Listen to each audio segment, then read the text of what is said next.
कभी सोचा है कि जिस हवा में हम सांस लेते हैं या जिस मिट्टी पर हम चलते हैं वो आखिर कितनी कीमती है?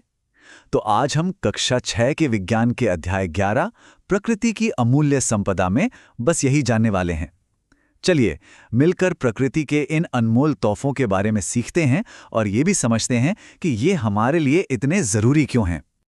तो चलिए इस अध्याय को एक मजेदार कहानी से शुरू करते हैं। कहानी है भूमि और सूर्या नाम के दो बच्चों की। ये दोनों अपनी छुट्टियों में पहुंचे हैं अपनी अज्जी मतलब अपनी दादी के घर। और पता है उनकी अज्जी का गांव कहाँ है? पश्चिमी घाट के जंगलों के ठीक किनारे पर। गांव पहुंचते ही बच्चों को एक बहुत बड़ा फर्क महसूस हुआ। अरे भाई, शहर की वो धुएं वाली हवा कहाँ और कहाँ यहाँ की एकदम ताज़ी और ठंडी हवा। उन्होंने अपने चारों ओर देखा। सुंदर सुंदर हरी भरी पहाड़ियाँ थी, झरनों का संगीत सुनाई दे रहा था और हाँ, तरह तरह के पेड़ पौधे और जीव जंतु भी थे। अब जब बच्चों ने अपनी अज्जी से इस खूबसूरत जगह के बारे में पूछा तो अज्जी ने उन्हें बताना शुरू किया प्रकृति की संपदा के बारे में। तो चलिए हम भी उन्हीं के साथ समझते हैं कि ये प्राकृतिक संपदा आखिर होती क्या है। अज्जी ने समझाया कि देखो, प्रकृति हमें कई कीमती चीजें देती है और इन्हीं चीजों को हम कहते हैं प्राकृतिक संसाधन या प्राकृतिक संपदा। जैसे कि शुद्ध हवा जिसमें हम सांस लेते हैं, उपजाऊ मिट्टी जिसमें फसलें उगती हैं, सूरज की रोशनी, हमारे चारों ओर के ये सारे पेड़ पौधे और हाँ, पीने के लिए सबसे जरूरी पानी। फिर अजी ने एक बहुत ही गहरी, एक बहुत जरूरी बात समझाई। उन्होंने कहा कि ये जो सारी संपदाएं हैं ये सिर्फ देखने में सुंदर नहीं है, बल्कि ये तो हमारे जीवन का आधार हैं। इनके बिना सोचो, इनके बिना पृथ्वी पर किसी भी तरह का जीवन संभव ही नहीं है। तो चलिए अब हम अपनी सबसे पहली और सबसे जरूरी प्राकृतिक संपदा यानी वायु के बारे में थोड़ा और जानते हैं। ये वायु, जिसे हम आम भाषा में हवा कहते हैं, ये आखिर बनी कैसे है? इसका संगठन क्या है?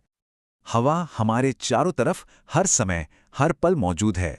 हाँ, हम इसे देख तो नहीं सकते, लेकिन महसूस जरूर कर सकते हैं। और सबसे जरूरी बात, हम इसके बिना सांस नहीं ले सकते। असल में ये हवा जो है ये कई अलग अलग गैसों का एक मिश्रण है। तो ये हवा किन गैसों से बनी है? जरा इस चार्ट को ध्यान से देखिए। हवा में सबसे ज्यादा मतलब 78% नाइट्रोजन गैस होती है। उसके बाद जो हमारे सांस लेने के लिए सबसे जरूरी है वो ऑक्सीजन गैस है, लगभग 21%।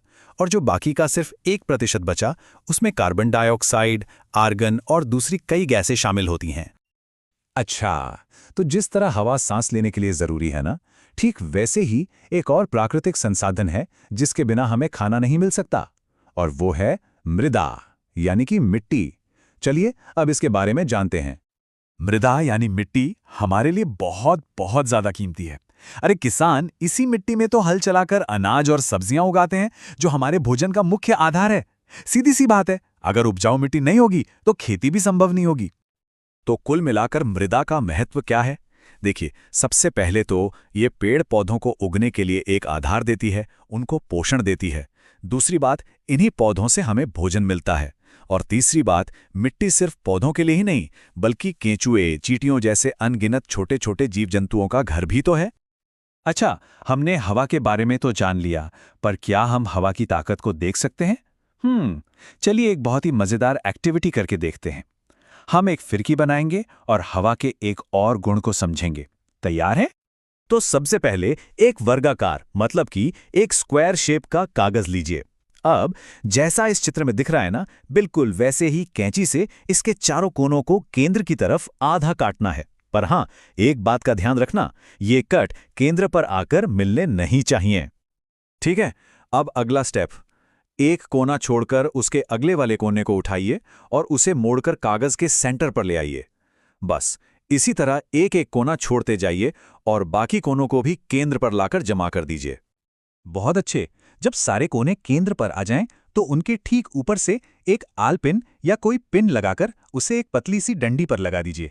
और ये लीजिए, आपकी फिरकी एकदम तैयार है।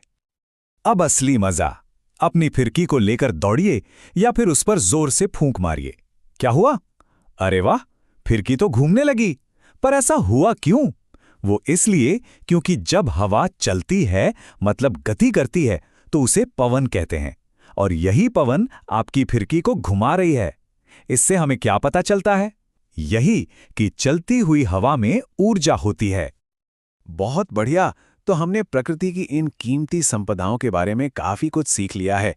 चलिए अब एक काम करते हैं, इस अध्याय की जो सबसे जरूरी बातें हैं ना, उनको एक बार फटाफट दोहरा लेते हैं ताकि वो हमें हमेशा के लिए याद हो जाएं। तो याद रखने वाली मुख्य बातें क्या हैं? पहली बात, प्रकृति से मिलने वाली सभी काम की चीजें प्राकृतिक संसाधन कहलाती हैं। दूसरी, हवा, जल और मृदा हमारी सबसे मुख्य प्राकृतिक संपदाएं हैं। तीसरी, वायु में 78% नाइट्रोजन और 21% ऑक्सीजन होती है। चौथी, मृदा खेती-बाड़ी के लिए बहुत जरूरी है। और आखिरी, कि गति करती हुई वायु को पवन कहते हैं। तो भूमि और सूर्य की कहानी के साथ साथ हमने इस पूरे अध्याय में क्या क्या सीखा? चलिए एक बार सारी बातों को एक साथ जोड़कर देखते हैं। हमने सीखा कि प्रकृति हमें जीवन के लिए हवा, पानी और मिट्टी जैसी कितनी ही अमूल्य संपदाएं देती है। ये भी जाना कि वायु कोई एक चीज नहीं, बल्कि नाइट्रोजन और ऑक्सीजन जैसी कई गैसों का मिश्रण है। हमने ये भी समझा कि मृदा हमारे भोजन का आधार है और कई जीवों का घर भी। और आखिर में फिरकी वाली एक्टिविटी से ये भी सीखा कि पवन यानी चलती हुई हवा में चीजों को घुमाने की ऊर्जा होती है।